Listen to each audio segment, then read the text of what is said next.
Tout le monde ici est effrayé. Albert Saladini qui nous a rejoint et surtout notre généticien qui a très très peur du méchant loup. Et nous avons très peur de la xénobiologie.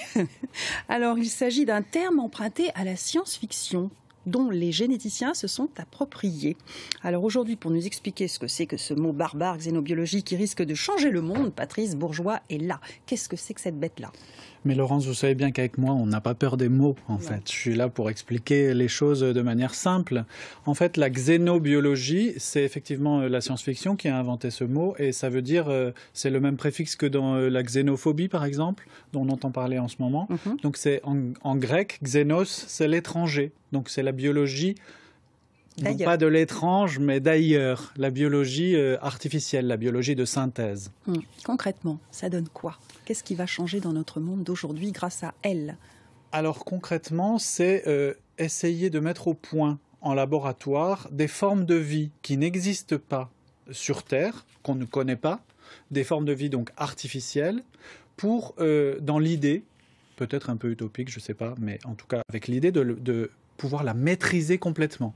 C'est-à-dire que ce soit des formes de vie qui restent maîtrisables dans le laboratoire et qui ne puissent pas sortir du laboratoire. Exemple, des bactéries qui fabriqueraient du biocarburant, par exemple.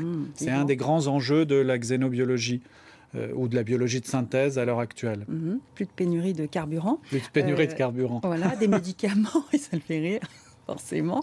Donc, il faut prendre les transports en commun, vous savez bien. Oui, c'est un marcheur qui vous parle. Une très grosse capacité de stockage d'informations avec des ordinateurs super puissants. C'est ça aussi la grosse avancée permise grâce à la xénobiologie. Alors, il y a 2 ans, en fait, des biologistes de Californie ont inventé, si je peux dire, ont mis au point 2 nouvelles lettres de l'ADN qui s'appellent les lettres X et Y, qui sont baptisées comme ça. Alors, on sait que normalement, le langage de l'ADN, c'est un langage à 4 lettres, A, G, C et T. Et depuis donc 2014, il y a 2 nouvelles lettres X et Y qui permettent d'envisager de multiplier les possibilités de codage de l'information. Alors, c'est déjà énorme, la capacité de codage de la molécule d'ADN, puisque si on peut prendre une analogie qui vous plaît bien, Laurence, c'est l'équivalent de ce qu'il y a dans nos cellules, par exemple.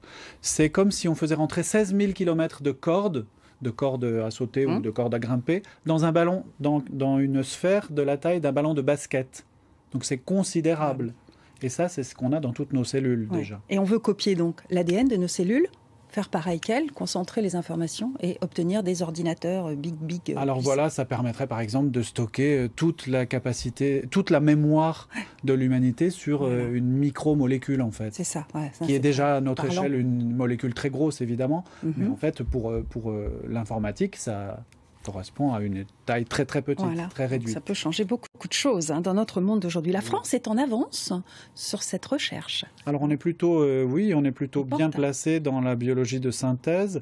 Il y a un laboratoire à Évry, qui est au Génopole d'Évry, qui travaille sur le projet Xénome. Donc c'est le génome de l'espace ? Non, pas de l'espace. Vous avez dit que c'était les extraterrestres. Le génome artificiel, justement.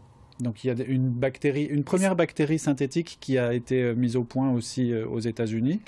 Et du coup, le projet de ce laboratoire à Évry, c'est d'essayer de mettre au point une molécule d'ADN entièrement artificielle, totalement maîtrisable donc, qui s'appellerait l'AXN pour l'acide xénonucléique. Vous reviendrez pour nous en parler quand vous aurez trouvé tout ça. Ah mais avec plaisir. C'est pas moi qui m'en occupe, mais les généticiens, les chercheurs. Donc vous faites partie quand même de cette communauté.